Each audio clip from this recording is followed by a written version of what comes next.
We used to think that dogs only saw in black and white. Scientists discovered that it wasn't true.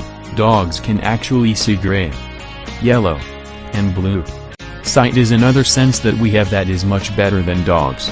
Instead of seeing a handful of colors, we see millions. Just like with hearing, puppies are born without sight until a week or so later. Last but not least is the sense of touch.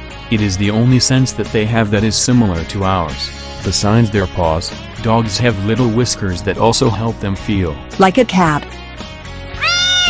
Were you there the entire time? Yeah, and it was pretty interesting. Not again. Oh no. That's all for today.